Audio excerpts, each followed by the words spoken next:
with Tim Bray, a very special guest from Google. I would like to know a little bit what's your impression on the Brazilian conferences and community. Well, people seem to be very friendly. I was at FISLI and TDC, and they are very different events. You know, FISLI is a much younger crowd, and they are, passionate about community and freedom. The crowd here today, I think, is more nuts and bolts working professionals, who are worrying every day about the real world problems of developing software and succeeding in developing software. So they are very, very different crowds. And I think my biggest impression is that, frankly, they are not so different from the developers I talk to every day in Canada and the US and Europe. It seems that the worldwide tribe of developers have a lot of things in common. Opportunity to meet people and go to special places?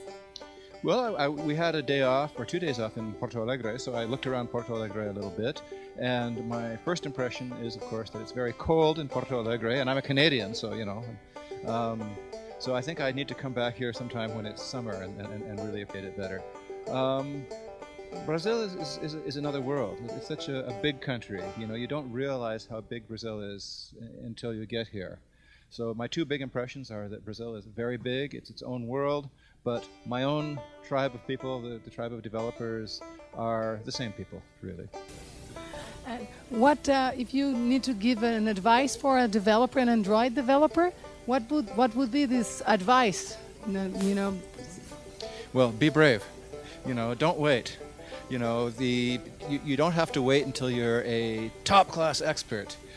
The barrier to entry to becoming an Android developer is very low, and people should proceed. If they have an idea, they should sit down and start working on it. And you saw the numbers I was giving. The number of new Android devices every day is huge, and we're not the only one. The number of new Apple devices every day is also huge. And Nokia and BlackBerry, the mobile space is definitely the most interesting part of the technology business these days. And if you want your work to have an impact on the maximum number of people in the world, clearly I think a developer, in particular a young developer, should be focusing on mobile. Thank you very much. If you are not here to see Tim Bray talking, or you are not at internet, you just lose it, but it will be online soon. So we hope to see you at next year at TDC 2011. Thank you very much for coming. And thank you very much for inviting me.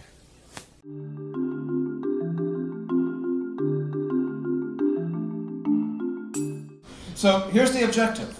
We want people to see an application that is beautiful and polished, and they give the application good ratings, and the application ranking goes up, and more people will download the application, and then there will be more good ratings, and there will be more higher rankings, and you get a virtuous circle of positive feedback. That's what we want. So, how are you going to make that kind of an application?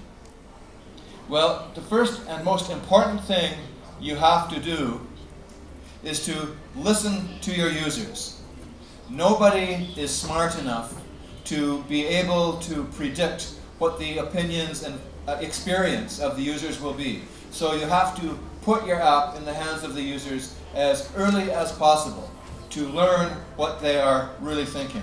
In fact, you need not just a public beta, but a public alpha.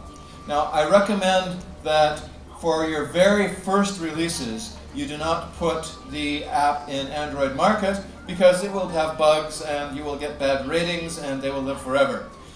So put the app on your website or email it to some of your friends and get the earliest possible responses. So what you should do is you should use Google Analytics. It's possible to put Google Analytics in the Android code so you get very detailed reports of what exactly the users are doing. Thing is that your application should have very high performance. Bruno Oliveira from Google Brazil spoke about this at the session upstairs this morning. This is very, very important stuff. Is the app has to be